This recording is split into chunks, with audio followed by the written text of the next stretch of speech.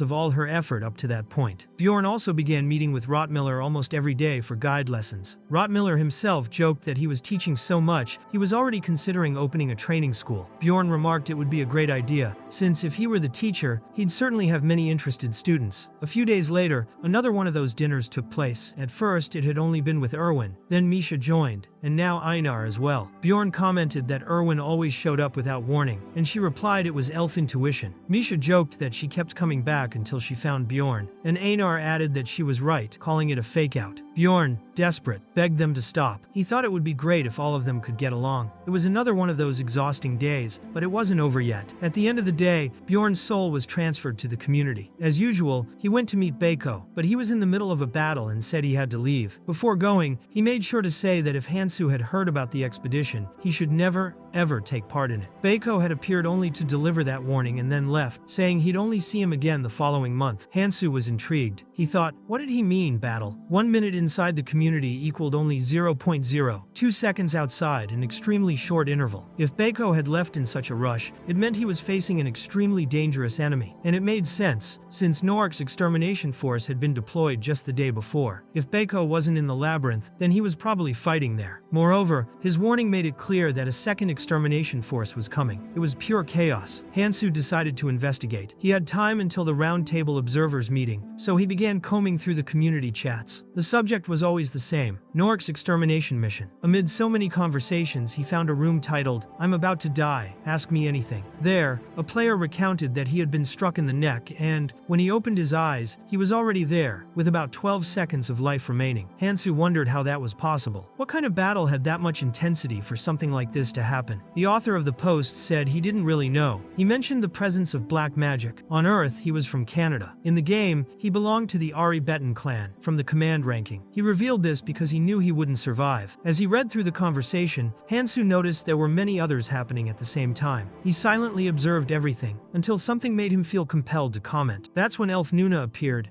and asked why he was giving up. Elf Nuna asked why Hansu was giving up. She said that instead of standing there, why didn't he go back and try to survive? Nuna said she was living proof that the chance of survival is never zero. She herself had taken a stab to the neck and still survived, so she encouraged the author of the post not to give up. The author replied saying he understood Hansu's feelings, but he was an archer. He couldn't use the same survival method Hansu had used. He also said that if he had to die, he would rather it be as himself, not in that cursed body he had been forced to take take on, but as his true self, the one his parents had brought into the world and cared for with love. At that moment, Hansu's mind went blank. He tried to write words of comfort several times, but erased them all before sending. No reply came. He was a bit desperate, perplexed by the situation. So he reread all the author's comments from the beginning, questions and answers about his true identity, his view of himself. When he refreshed the page, he saw there was a reply to his comment. The author said Hansu's words kept echoing in his mind. He said he thought Hansu was a very strong person and hoped he could overcome everything and return to Earth. Hansu then replied with a new message, promising that if he returned, he would write to the address left by the author, saying that he had truly tried. Later, Hansu accessed the Roundtable Observers channel but ended up being stood up. No one was present. Perhaps they were all taking part in the extermination mission. The session ended, and Hansu wondered who those people really were. Meanwhile, in the underground city, inside Nork Castle, Amelia was preparing to meet the lord of the castle. The message had been sent by the corpse collector. Amelia asked if the situation was so bad that he had to appear. The collector replied that the royal family had made an extreme move. He never imagined they would release that lunatic, and now he was free again. That was why their side was suffering so many losses. Everyone had already gathered, leaving only Amelia to complete the group. On the way, she asked if the Dragon Slayer would participate. The collector replied that, in his current state, he couldn't do anything. Amelia asked if his leg had healed, and the collector, curious, wanted to know why she asked. She said that if he was no longer useful, she intended to kill him. The collector questioned if there was some grudge between them, and Amelia replied she simply didn't like his eyes. Agreeing, the collector commented that those snake-like eyes really weren't trustworthy, but suggested she try to overlook it. They say that in about a year, people usually get used to him. As for the dragon-slaying sword, they still needed to find it. Amelia decided she would ask about that later, since if she asked now, the collector might grow suspicious. Later, she was finally before what seemed to be the Lord of Nork. He thanked her for coming and said that, as everyone could imagine, the situation was critical. That was why he had summoned them all. The city would be sealed off. No one would enter or leave for years. As soon as they left through the secret tunnel, they would activate the magical sealing circle immediately. Everyone confirmed they agreed. Amelia led the group through the tunnels and, upon arrival, wished them good luck. The magical barrier was activated, making it impossible to cross. No one expected the Lord to leave the city that way. The mission was simple: gather information in Rafdonia and eliminate a certain explorer. Amelia thought they had finally reached that point. On day D+18, Nork's extermination force returned, and only a third of the soldiers survived. On day D+24, Bjorn knew it was time to decide whether or not they would go into the labyrinth. He had spent the last days going around taverns, listening to rumors. It was tiring and stressful work, but necessary. After all, without being the masked investigator of the Round Table, what else could a barbarian without resources do? Bjorn filtered the information into three main points. First, Nork had also suffered heavy losses and escaped only thanks to a magical barrier. Second, the royal family had a secret weapon, an explorer capable of facing the captain of Orquelles as an equal. Third, several clans had been wiped out, including 3 from the top 10. Bjorn's doubt dragged on until dawn, but deep down, the decision had already been made. He needed to grow stronger as soon as possible, before his ring broke. That was why they would indeed return to the labyrinth. Gathering information was a deplorable job. He just wanted to sleep. However, on the way, he ended up running into Amelia. Bjorn said he never thought he would meet someone who knew him there. Amelia replied that this was a problem. She would have to beat him unconscious, just like last time. Bjorn wondered what she was doing there. He remembered that, on his first day in that place, he had told Einar to run if she ever saw someone she knew. That advice had saved his life so far. Thinking quickly, he organized his observations. First, at least she wasn't hunting him on purpose. Second, she seemed as uncomfortable as he was. Third, she didn't want to kill him. Bjorn said he had kept his word, so why was she after him? Amelia replied that he had said something similar last time too. Bjorn, confused, asked, what did she mean last time? Bjorn pretended he had lost his memory, but that wasn't true. Amelia remarked that his expression was much more relaxed now, so she didn't care. Bjorn then reinforced that his oath still stood, and suggested they could pretend they had never met. Amelia gave him a pill capable of erasing memories, and said that if he took it, everything that had happened that day would be forgotten. However, Bjorn grew suspicious. He thought that while he was unconscious, anything could happen, especially if Amelia had other intentions. He wondered how he could trust her. Amelia replied that he didn't have many options, and then added that now she understood why he was so calm. It was because he was arrogant. With that, she created a clone and tried to attack him directly. However, Bjorn surprised her by blocking the kick. His physical resistance had already reached an impressive level. Curious, Amelia wanted to know how he had sensed the attack. Bjorn explained it was by the sound. It didn't matter if it was a skill or not. The fact was that all sound around had suddenly vanished. Even though it was night, that was clearly an unnatural phenomenon. To him, it was like a warning that something was about to happen. That was how he managed to master that technique. Once again, Bjorn told Amelia he would pretend he hadn't seen anything, and for that reason, she no longer needed to worry. Amelia asked how she could trust him, and he replied that she also had no choice. He added that, preferably, he never wanted to meet her again. Amelia said she wasn't there to look for him, but if it meant that much to him, she promised she wouldn't pursue him. Time passed until the long-awaited D-Day. As Bjorn feared, very few people had gathered. Because of that, everyone present received explorer identification plaques. Those without a plaque would become easy targets, since killing someone without one carried no punishment. It was a measure to keep Norik's residents under control, but if anyone lost their plaque, they would be in serious trouble. Alua remarked that at least this confirmed the rumor about a portal to the underground city being true. A few minutes later, about 5, the portal did indeed open. The army was the first to cross, followed by the explorers waiting in line. The flow was slow, and the portal was already beginning to close. Bjorn found this advantageous. It was the perfect chance to exploit a flaw in the system. When the guards began blocking explorers, Bjorn saw his opportunity. Using gigantification, he grabbed all his companions in his arms and leapt into the portal, trampling the guards in the process. The two girls were terrified. Abman, on the other hand, seemed to be having fun, while Einar commented that this was the Bjorn she knew. She was excited to move forward. Bjorn's fame grew after that, and the group entered the Crystal Cavern. He noted that in the worst-case scenario, they would only pay a fine. Everything had been done for the team's sake. Abman thought the place was odd, as they had already entered the Dark Zone right from the start. Bjorn, feigning ignorance, said the monolith was just ahead. He pretended to be surprised upon seeing the portal, and suggested it might just be coincidence. Misha tried to say something, but Bjorn told her to stay quiet. Einar also knew the truth, but said nothing. Abman asked if it was the result of an anomaly, but Alua replied it wasn't that simple. If it were, such incidents would happen all the time. She explained that the phenomenon of dimensional instability only became known 130 years ago, when cases began occurring much more frequently. Bjorn wanted to know what had caused such an anomaly, and Alua said maybe it was time to fix it again. They agreed to keep everything secret. Misha and Einar were already aware and kept the secret too. Alua asked if she could open the portal, and that was exactly what she did. For her, it was a strange feeling. Bjorn realized she might have been sensing something more, because of her sensitivity to the flow of mana. As a barbarian, he had no talent for magic, so he could never feel the same. Even so, he managed to notice a change. At that moment, he gained 2 experience points for opening the portal for the first time. With that, they advanced straight to the second floor, but soon decided to descend again. The beast's lair had many dangerous forks. Even Rottmiller suggested they leave that place alone. 3 hours later, they encountered a group of knights conducting an inspection. One of the knights warned about plaque thieves and said it was impossible to know if any plaques had been stolen. Bjorn asked why they weren't suspicious of them. The knight introduced himself as a member of Count Ferdihild's house, and explained that the fugitive from the previous duel was a disciple he had personally trained. After that, the patrol departed. Alua commented that being famous had its advantages. Bjorn replied that, either way, the group needed to pick up the pace. Einar offered to carry Alua on her back, and asked why it had to be her. Alua said it seemed strange. Einar declared that she would obey any order from Bjorn, but acting as a mount was going too far. Alua countered that if he wanted to carry her for being slow,